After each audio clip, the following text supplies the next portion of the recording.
All right, here's a really simple mobility routine that I do just about every single day or every single night, kind of just depends. Super simple, hits a lot of different things, targets many areas that people struggle with tightness or a lack of mobility rather, so we're just gonna get into this.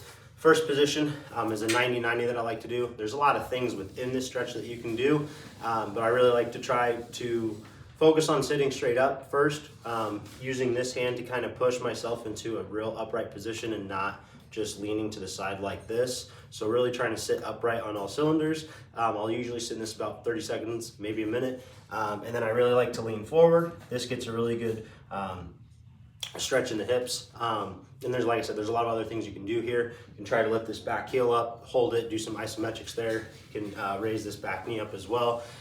You can do rotations, different things like that. There's a lot of things that you can do within the 90-90, but like I said, I like to just focus on sitting straight up and then leaning forward. Do those for about 30 seconds each on each side.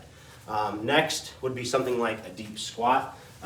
So just sitting in a deep squat position, kind of moving around in it, maybe getting on, the balls of your feet, kind of getting some ankle mobility in there, maybe doing some calf raises, things like that. If you need to hold on to something to help you get into that position, that's totally okay. But just sitting in a deep squat is really beneficial for us. The next thing that I really like to do is called a kneeling hamstring stretch.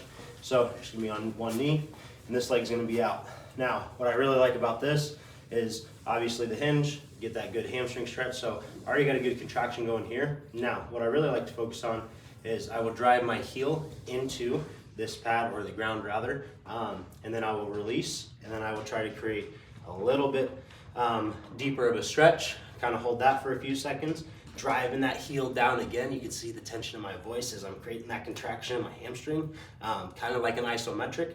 So then I let go, and I'm able to sink just a little bit deeper into that stretch. These are known as pails and rails.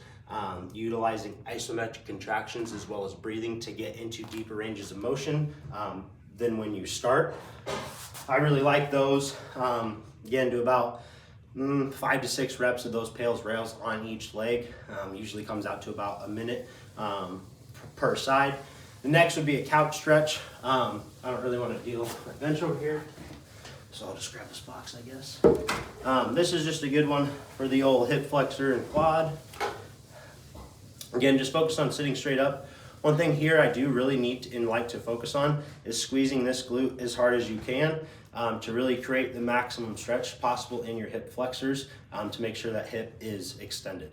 I like to sit in this for about a minute on each side, and it just produces a really, really good stretch for your entire quad and hip flexor complex.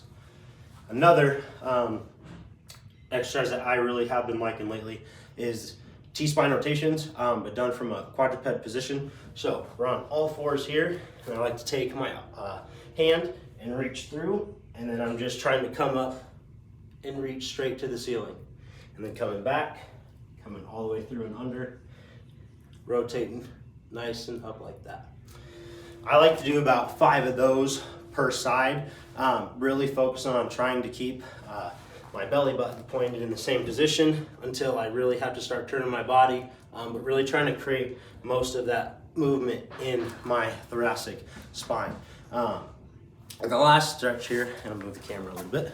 All right, and then this last stretch, I usually utilize a door frame when I stretch at night. I just do it in my living room. I don't come down here for it. But if you have a rack, you can also use this too. Simply all you're gonna do is put your arms out to the side, and then we're just taking a step and then leaning forward, trying to get a really good stretch in our pecs, our shoulders, kind of a little bit of our upper back even. I like to do about 30 to 60 seconds with my hands like up high like this. And then I also like to come kind of out to the side, but almost just slightly below, arms straight out. And then really lean in here too. This gets me a good stretch, like right under here in my pec, as well as right in my shoulder joint. So these are really simple mobility exercises that you can do, and like I said, they're not just getting in a position and just kind of hanging out there. I am actively trying to breathe through each position and try to create a deeper stretch every 10 to 15 seconds, whether I'm utilizing the contractions like the kneeling hamstring stretch with the pails and rails, or if I'm simply just trying to get a deep breath, and then as I exhale, trying to just sink deeper into those stretches. all of these are really simple. This will take less than 10 minutes, maybe 15, depending on how extreme you may get in some of these stretches, and how long you spend in those positions as well. But like I said, it tackles a lot of different areas that people typically struggle with: hip flexors, hamstrings, shoulders, pecs, you name it. These things are typically troublesome areas for a lot of people, and so this really hits a lot of those things. And if you do this every single day, you're going to see improvements in your mobility and your range of motion, which is drastically going to improve your recovery as well as your lifting.